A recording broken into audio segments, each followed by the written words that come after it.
for now, as we're... Good afternoon, everyone. My name is... Good afternoon. Buenas tardes. What other language we got? How do you say it? Anything else? My name is Maria Angeli Solis Cervera. I am the Chief of Equity and Inclusion. Here's the big boss. Okay, great. It's on the table. She's not speaking to it. Yeah. I have signal coming through, but it's.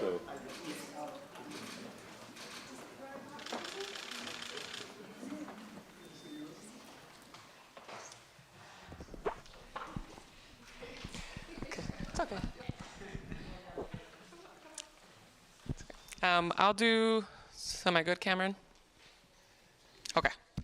Good afternoon, everybody. My name is Maria Angeli Solis Cervera. I am the Chief of Equity and Inclusion, and I'll be giving a brief 30-second remark before I hand the mic to my colleague Frank Farrow to say a few words, and then we'll get into the program for today. But I have to say, I am so grateful for every single person who is here in the room, for recognizing the importance of telling the complete story of Crispus Attucks. And I want to thank in particular Mr. Rashid, who months ago kept emailing, and I was like, okay, clearly got to respond to this amazing person. And in a 1-hour conversation, I learned so much about the history that unfortunately is not fully taught in our schools. As a former educator, I felt that. I felt it in my spirit. And so I thank you for continuing to insist that we do this for a city of Boston that is now taking a deep look into our history as we are exploring reparations as well. So thank you for doing this. And now I'll hand the mic to Frank Farrow, who will say a few other words. Thank you, Chief. Good afternoon, everyone. I'm honored to be here and to support to help, push this forward in collaboration with our Chief of Equity, the Friends of Crispus Attucks Association. I'm thankful for you, Mr. Rashid, and your group, and all of the countless community members that have been leading the fight for equality and freedom in the city of Boston. We are doing a lot of work in the city of Boston, but it's important that we acknowledge how far we came and make sure that we are commemorating Crispus Attucks. And I know this is just the beginning. There's more work that is to be done, and we look forward to working alongside you to move the needle for the city of Boston. So again, thank you to our mayor, Mayor Wu, our chief, Friends of Crispus Attucks. We are here. And it's just the beginning. There's more work ahead, and I look forward to it. And without further ado, I'm going to introduce our mayor, Mayor Wu. Thank you. Thank you, everyone, for coming and for all of your advocacy. Those emails started because we talked about it so many times, and Mr. Harun Rashid is just such an incredible community leader and advocate whose energy goes into a lot of different spaces. He's always bringing best practices from other cities, especially one city that we know very well, both of us, and also ensuring that we're looking back in our own history and telling the full stories and applying that to how we continue to shape who feels seen, welcome, and lifted up and truly recognized as part of Boston's basic foundation. I want to just in addition to the incredible team, our chief, our director, Farrow, and his team, our chief of community engagement, Brianna Milor, we also have, I don't know if, is Miss Lori Nelson in the room? Oh, Lori as well, our senior advisor who's been leading many initiatives and helping us to get going on a lot of things that we should have been acknowledging and doing a long time ago, such as our Reparations Commission as well. I'm also joined by colleagues in government at the city and state level. So I believe that City Councilor Kenzie Bach is here. City Councilor Ruthie Lujen is here. You want to come up and quickly introduce yourself and say a few words after me? State Representative Brandy Pfluger-Oakley is here. Is Senator Liz Miranda here, or was here? State Representative Priscilla Souza, our new friend and rep, come on up as well. Rep Estela Reyes. Staff are here from Senator Warren's office as well as Representative Worrell's office. And I also want to thank another important staff member up at the State House, Zayvon Billups, who is the Executive Director of the Massachusetts Black and Latino Legislative Caucus. We are only able to do our work in the current moment of democracy because our democracy exists, thanks to the gentleman we are going to honor and recognize today. We all know that just a few steps from here, you can almost see it. Many thousands of people every day walk over that medallion that's on the ground without paying a second of attention to it. We know that in the months and years after the Boston Massacre, the day that Crispus Attucks died, our revolution stirred. And the stories that were told reverberated around the world. But it was most often, and for a long time only, stories about patriots like Paul Revere and prints that were then printed up depicting what happened that day to spark this conversation and the revolution itself. But many of these prints portrayed Crispus Attucks as a white man, erasing his Afro-Native heritage, erasing the fact that a formerly enslaved man faced down British muskets for our nation's freedom, and erasing the historical fact that it was the courage of a person of color that stoked the flames of this revolution. Nearly a century later, as another struggle for freedom brewed in this country, Crispus Attucks and his legacy were brought clearly into the light. In the lead up to our nation's Civil War, Roxbury-based artist John Buford portrayed Crispus Attucks as he truly was. And his print, Mr. Buford's print, and the activism of abolitionists popularized the truth that Crispus Attucks, the first person to give his life in the American Revolution, was a black indigenous man. It was a truth that people of color have always played a leading role in our nation's pursuit of freedom and justice from the very beginning and continuing to this day. Last month, we gathered at the Museum of African American History to announce the creation of Boston's Reparations Task Force. We committed collectively to fostering reconciliation, repairing harm, and strengthening our communities. And we acknowledge that the work must begin with an honest reckoning, a recognition of the full truth of our history, the kind of truth on which meaningful healing and repair can finally be built. And so in that spirit, I'm honored to join the leaders in this room today to sign a proclamation which will declare March 5th to be Crispus Attucks Commemoration Day in the city of Boston.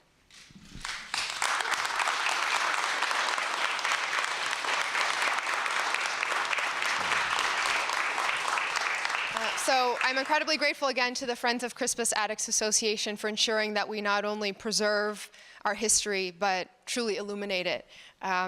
There's some other leaders who are not in elective office. I just want to give a quick, or in Massachusetts, I want to give a quick shout out to. We have a special visitor in the room, actually. Mayor of Sekondi Takoradi in Ghana, Mayor Abdul Mumin Issa. Thank you so much for joining us.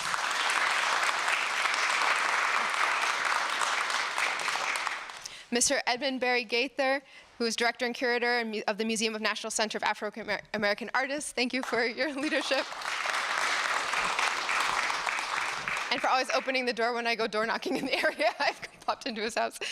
Nathaniel Scheidley, who is President and CEO of Revolutionary Spaces. Thank you for all that you do. And of course, Mr. Rashid, who you'll hear from shortly. But I want to just give my elected colleagues a chance to say hello. Hello, everyone. I'm Kenzie Bach. I'm the city councilor for, among other neighborhoods, Beacon Hill, the original heart of Black Boston.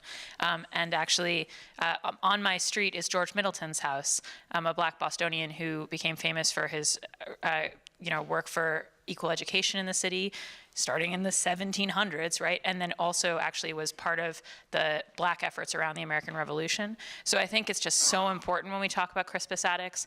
A lot of times these days we talk about inclusive history and like telling a more inclusive story, and there's this implication that we're gonna go invent a more diverse set of people for our founding narratives, when in fact, as the mayor said, they've been here all along. And Crispus Attucks doesn't need inventing. He was real. He was a Black and Indigenous Bostonian. He was also a worker from the bottom of society economically. And again, another category that often just doesn't get acknowledged in the history of the city and of the country. So for me, some people in the room know, a historian by trade. I'm only an amateur politician. I got my PhD in history. And so it's burningly important for me that we shift the narrative and put people like Crispus Attucks at the heart of the stories that we tell about Boston. So just really honored to be here today.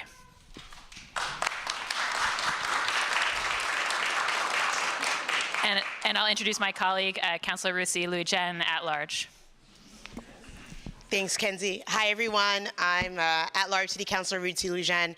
Just happy to be here. Thank you to all the organizers of the efforts. We know that to create the inclusive history that we know is the history of Boston, that Black history is the history of Boston, that Black history is American history, and sometimes we have to fight for that. The other day, last week, we were at a celebration for Black veterans in Boston, and we talked about all the ways in which Black folks have fought for this country, even when this country hasn't fought for us. And so I commend all of you who are here doing the work. I see my old teachers here in the room. So I thank you for continuing to do the work of teaching us, of teaching this city, for us to really bring out our history and who we are, and shining a light on folks like Crispus Attucks, who was the first casualty in the battle for freedom in this country. And we know that it didn't stop for us with the Revolutionary War, and that we are still fighting today for our space and our place everywhere in this country to help close that racial wealth gap. And so I see so many folks here who I learned from, who I will continue to learn from, and who are in partnership with us in this work. So I just say thank you to the mayor, and thank you. Keep on fighting and keep on holding us accountable. So thank you, and thank you to our guests from Secundi Takoradi. Thank you for being here. We'll be celebrating Ghanaian Independence Day, so excited to celebrate along with you. I'm going to introduce State Representative Brandy Fluker-Oakley. Good afternoon, everyone, and thank you so much, Mayor Wu and the City of Boston, for putting this on. Just quickly want to acknowledge Becca of State Rep Worrell's office. So he sent staff. He was busy, so I want to make sure she got a shout out. I'm just so grateful that this is happening. I remember being a little girl in Boston and going on the Faneuil Hall Trail, and all we ever learned was, oh, Crispus Attucks, the first person died in the Revolutionary War. He was a Black man, and keep walking. And that was it. Which for someone as curious as me was unsatisfying. And back then we didn't really have Google. Encyclopedia couldn't tell me anything. So to have this moment in our history means so much. And as a former third grade teacher, education is very important. My family is descended from enslaved Africans. They came over in the early 1600s on both sides. And education was always, always a critical component, because they can take our freedom. They can try to imprison our bodies, but they can never imprison our minds. And that's really salient for me, because yesterday at the State House, I had the opportunity to host some youth from the Mattapan Teen Center, affiliated with the Boys and Girls Club, who won a wonderful documentary award on Mattapan and reshaping that narrative. So please Google it, it's on YouTube. But most importantly, I gave them a tour, and we have the State Library right in the State House, open to all of us, and they have documents from the Civil War, like actual muster rolls. And for you, if you're not familiar with the military, I learned this yesterday, when you enlist, you have to muster out and you sign the roll. And it was the literal parchment from 1868 of these Black men who were soldiers from South Carolina, and they weren't in the 54th, they were in the 55th Regiment, and they signed their muster rolls. And I was sharing the story with my mom, who grew up in segregated Alabama, came to Boston in the 70s on the tail end of the Great Migration, and I was sharing the story with her, and I said, Mommy, their penmanship was perfection, and they grew up in an era where it was illegal for them to read and write. And I share this, Mayor Wu, and I'm getting emotional because this is just so near and dear to my heart, is that how we educate our children matters. What we do matters. When they know their history, when they see themselves in leadership positions. I never had Mr. Red at Boston Latin School, but I know him because he was a Black man in the building, and as a little Black girl, I saw him, how he carried himself, how he dealt with us with love and care. I could have called him Uncle Red, to be honest, because that's how he felt. And that's so important. And so when we're able to make our history public knowledge, not just for Black folks, but guess what? Everybody else needs to know our history and contribution too. That way they won't be so surprised when we're articulate and eloquent, and when we ask properly, whatever that may be. And so I'm just grateful that you and your team are making this space. I'm sorry I've probably gone on too long, but I wake up Black every day. And so I care deeply about these issues. And just, Brother Rashid, just thank you for your leadership and pushing and sending those emails and making sure that this day happens. So thank you to everyone who made today possible. And I'm going to pass it along to Rep. Priscilla Sousa out of Framingham, one of our new state reps, who is joining us, also a member of the Black and Latino Caucus, to say a few words. Thank you so much. It's truly an honor to be here. As a Framinghammer, Crispus Attucks was born in Framingham, and it is incredibly exciting to be here.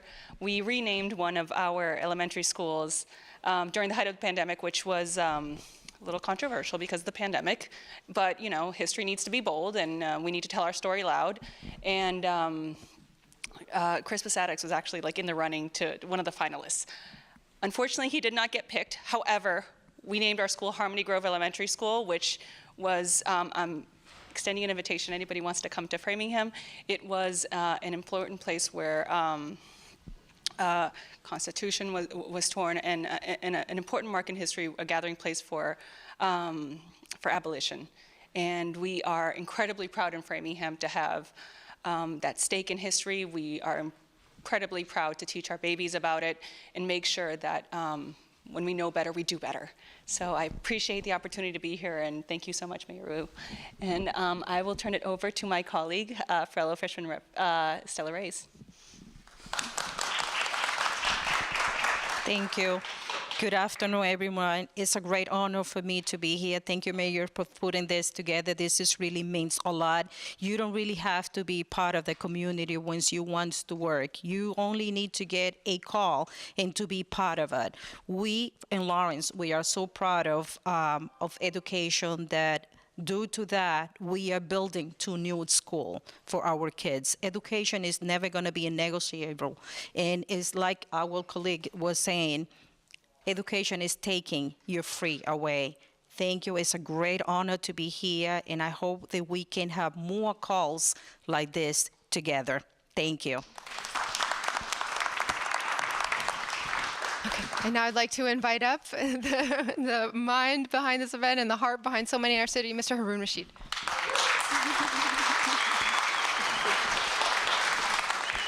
Oh, wow, wow. Well, thank you very much. It's an honor to be here in this moment, to speak to this issue. There's men and women in this room here who I've been negotiating with from the time I came back. Most of you may not know, but I moved back to Boston from Chicago. And while in Chicago, I was a member of the Commission on Human Relations African Advisory Council and the president of Friends of DuSable. So in that movement, I was always concerned about activism. And I went straight to the Bostonian Society at that time, talked with Nat about how can we bring the history of addicts together. And we've been talking back and forth about this, how we could do it. And with that being said, here we are today. And this is a great moment. I'm so proud of it, so thankful to the mayor. I put myself on, I ain't taking no chances. So anyway, I'm gonna start with saying that on this day, March the 2nd, 2023, the Friends of Crispus Attucks Association, in collaboration with Mayor Wu and the City of Boston, will commemorate America's first revolutionary war patriot and martyr for Boston, of the Boston Massacre, the Honorable Crispus Attucks. On behalf of the Friends of Crispus Attucks, the members in here, could you just stand so everybody can see who you are? Just very briefly. This is the team that has worked to put this together for us, and we're so proud of what we have done. Thank you. I want to thank Mayor Wu and her staff, the Department of Equity and Inclusion, and the Office of Black Male Advancement for permitting us to have this presentation in the historical Boston City Hall, as well as our distinguished guests and speakers that are here today. This is a very important day for a lot of people around the world. Trust and believe this. Crispus Attucks is not just known in Boston.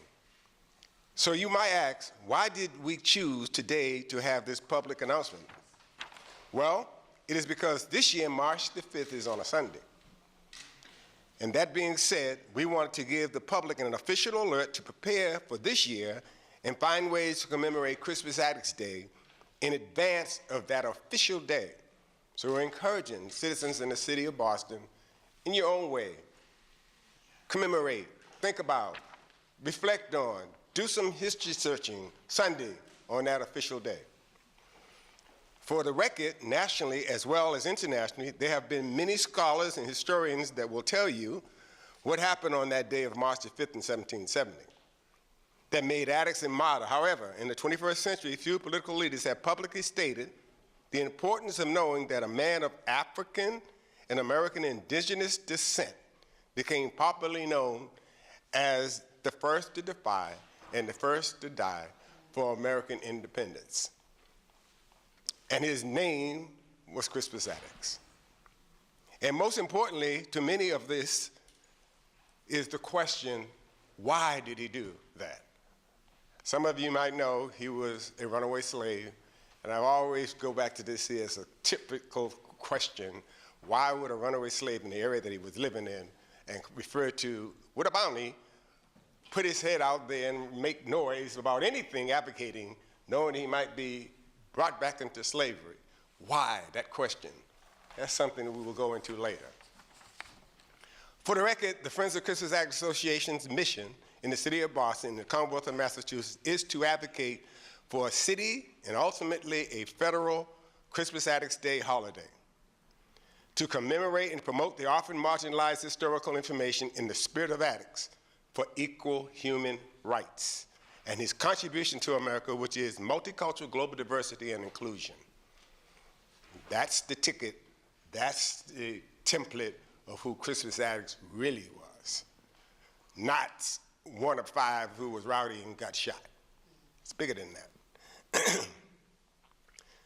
The Friends of the Crispus Attucks Association encourage you to join us and support our mission in the city of Boston to make the 21st century commemoration and history of Crispus Attucks Day more popular and accessible year-round in public and private schools, that all citizens and tourists might recognize Boston as a city that gave birth to the mission of equal human rights in America. Believe me, this is where it all started. We want to thank all the public, private citizens, institutions, associations, and international leaders that are here present today, as well as those in the past that made the efforts to commemorate Crispus Attucks Day. And we are looking forward to launching the Friends of Crispus Attucks plans for next year, March the 5th, 2024 events that will include an African and Indigenous symposium to help give more clarity and heritage and glory of the glorious roots of Attucks during the time that he lived. And it will most certainly be 2 historical events in its makings. Finally, in my conclusion, the Friends of Crispus Attucks Association are looking forward to working with all of you, as well as seeing you all again. So we ask you to stay tuned in our preparations for next year's March 5th, 2024, Crispus Attucks Commemoration Day celebration. And again, we thank you for your participation here today.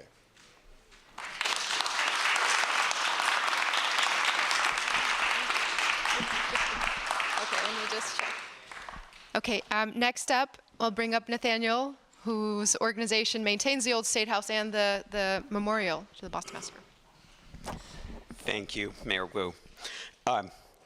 I brought remarks too, because I used to be a teacher, and without these, I'll just keep you all here for a long time, and we got a lot of people standing, and I don't want to do that. But thank you, Mayor Wu, for your action today and for that of your administration in proclaiming March 5th as Crispus Attucks Commemoration Day in the city of Boston. Doing so is an important milestone in a vibrant tradition of remembrance that stretches back now more than 250 years. I want to thank all of the elected officials who are here to help mark the importance of this milestone, and also for your testimony as a public historian it really warms my heart to hear the power of history, right? This matters, what we're doing in this room today. I want to thank my friend Harun Rashid and the members of the Friends of Crispus Attucks Association. I know a huge amount of work went into this. Congratulations on having reached this milestone, and I look forward to seeing and walking with you on those next steps in this journey. And I do also want to recognize the contributions of the Historic Boston Equal Rights League, who have also done so much over the years to keep the memory of Crispus Attucks alive as a touchstone and an inspiration for all of us. Revolutionary Spaces, the organization that I represent, cares for and interprets two of Boston's most important Revolutionary-era historic sites, the Old South Meeting House and the Old State House, just outside the walls of which Crispus Attucks fell on the night of March 5th, 1770. In 2020, we had the honor of playing a leading role in shaping the city's commemoration of the 250th anniversary of the Boston Massacre, really a first step toward our semi-quincentennial celebrations in 2026. And we chose very deliberately to center the commemorative programming on the life and memory of Crispus Attucks. And here's why. Putting Attucks at the center of Boston's story makes a difference. It allows us to see ourselves in a new way.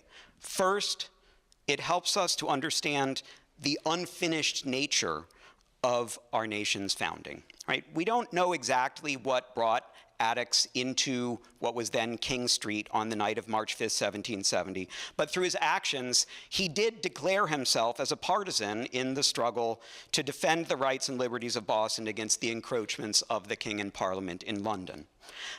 But that was only one dimension of Attucks' struggle, right?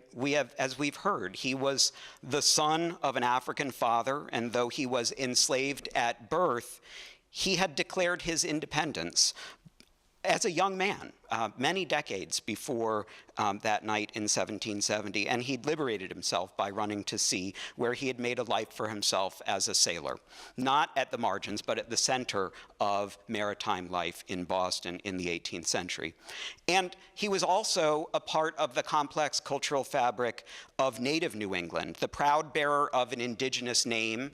Attuck means deer in many of the Algonquian languages spoken in southern New England, and he'd learned from his mother and his grandmother the urgency behind the struggles of native communities throughout New England to recover the sovereignty that had been lost in the 1670s when his grandmother was only a child. So Attucks, yes, was a revolutionary, but the American Revolution as we think of it delivered only a part of what he fought for. Right? It left unresolved the struggle of those in bondage to be free, of native people to recover or retain their sovereignty, and of many others to have their voices heard and to have their needs addressed. And so to remember Attucks is to remember that there were many founders, that their work was not finished, and that it remains to us, to each and every one of us, to do the work of building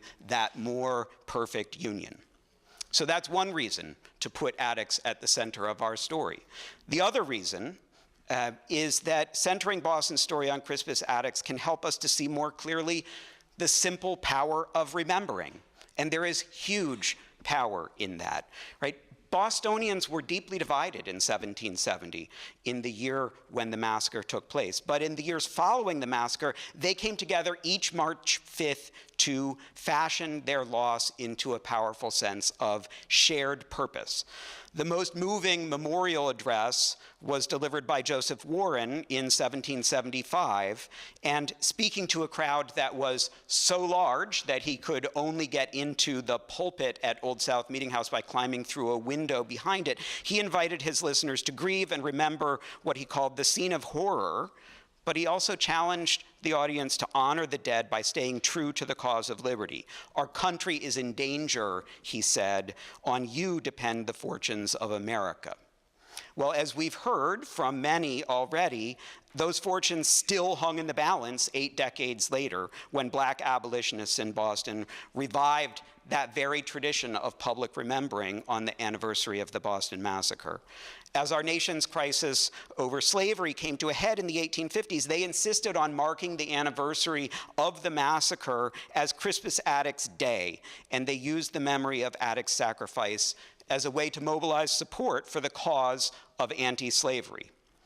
During the 20th century, Boston's great civil rights leaders, William Monroe Trotter and later Melnia Cass, made Attucks Day observances a touchstone in this city's ongoing and still unfinished dialogue about racial justice. And as I said, we should be thankful that the historic Boston Equal Rights League and the Friends of Crispus Attucks Association are committed to continuing this important work today. And so, in proclaiming March 5th as Crispus Attucks Commemoration Day, what are we doing? We are calling on the people of this great city, as generations of Bostonians before us have done, to remember with purpose, not to dwell in the past, but to draw inspiration from it. The real power of Crispus Attucks' story lies in what it can tell us about who we are and where we are headed together. Thank you.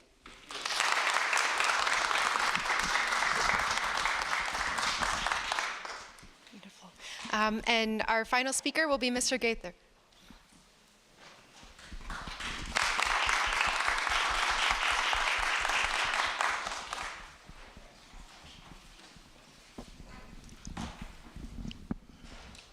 More than a century and a half before the martyrdom of Crispus Attucks, what was New England? It was the native people who were here all the while, struggling to hold on to what was theirs, to their land, their volition, to their purpose, as it had been before the arrival of European colonization. There were the African people transported here, some enslaved, a few free, some indentured, but all unable to exercise fully the simple freedom to be, unable to simply assert their humanity and benefit from it. And there were the colonists, who were the principal beneficiaries of this social arrangement, who held the power of police and guns, who also held the economy, and who, by doing so, kept everybody else in check. They were the policemen of what was a racism then that we still have with us now. They were the custodians of a vision of the world in which they were the authority and everybody else was subjugated. It is a heritage of resistance to these kinds of social distortions that fueled the century and more that made Crispus Attucks. So Crispus Attucks does not emerge at a single moment, but he is the product of this resistance. How he stole his own freedom and became an ex-enslaved person is an evidence of what it means to exercise your own will to be and to assert that you stand on your own feet and are willing to face the world and to wrestle with it. The way he found employment for himself was a way of asserting his own view of manhood, of what it meant to be responsible in that moment, despite the problems of the social landscape in which he existed.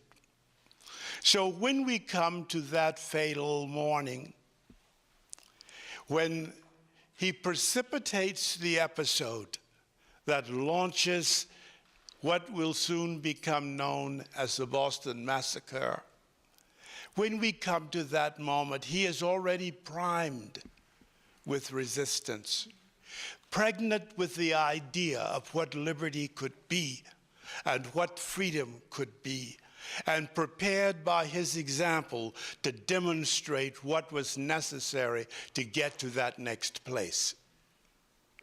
In that sense, he becomes the prism through which all of that resistance and pent-up anger that had sometimes just been social conflict, sometimes even war, all of that was focused in a moment.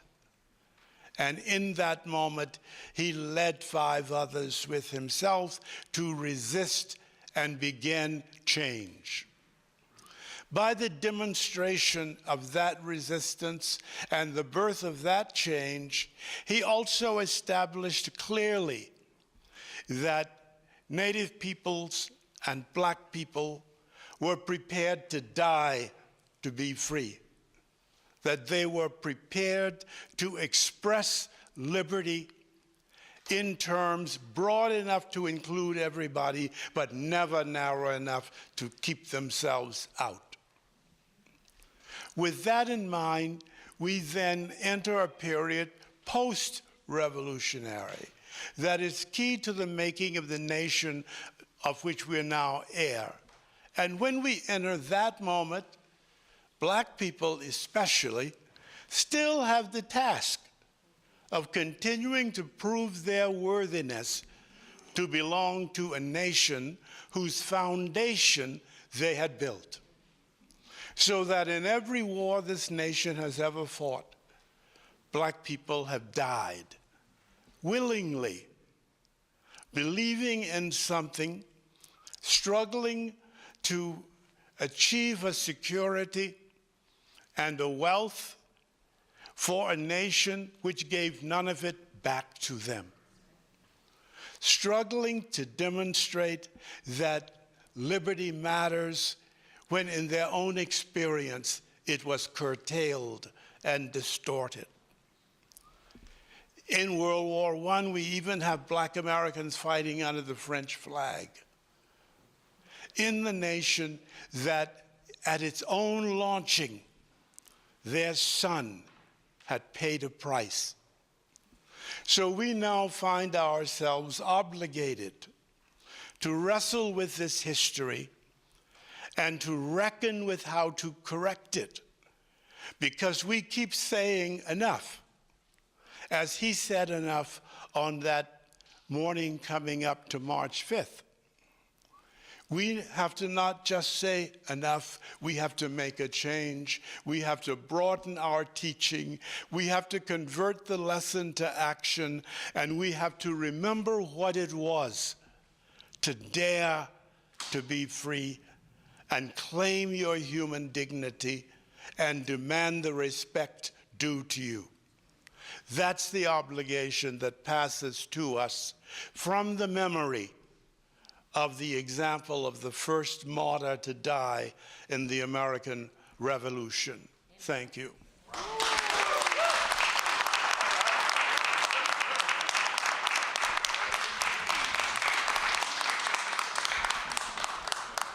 Okay, you see why we made it so no one had to follow Mr. Okay, now we will do the signing. So I'd like to invite up all the friends up here, all of our community members, all of our elected officials, staff members. We can gather right here, and I'll move this mic. Let's see if I can move this back to...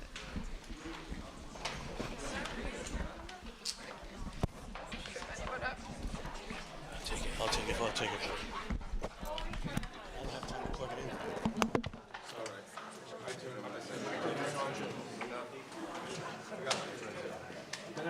Oh, you guys.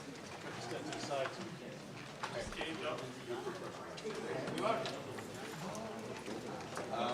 Cameras in the front. Please.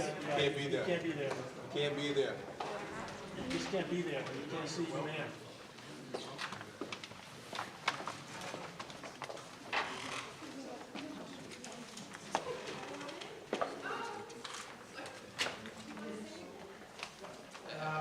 It's an honor to be here today. Crispus Attucks, as the only Black male on the council, is inspiration to me. He started change and revolution, and as you heard, this is something that we got to continue fighting for in the city of Boston. thank you, Mayor, for being this remember this. She's signing. You gotta move, guys. Oh, I'm sorry, Please lower your hand with the phone, please.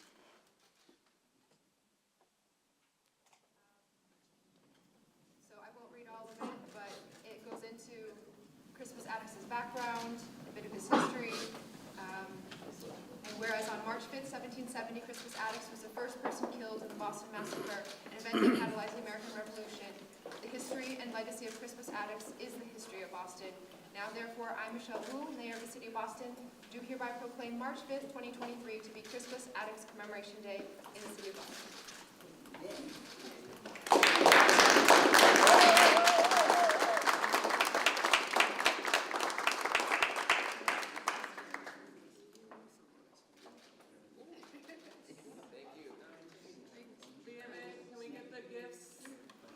Thank you, everyone. The mayor has to step out right now, but thank you all for being here. Maybe a quick picture with the friends while Office of Black Male Advancement finds us the gifts, and then we can move forward.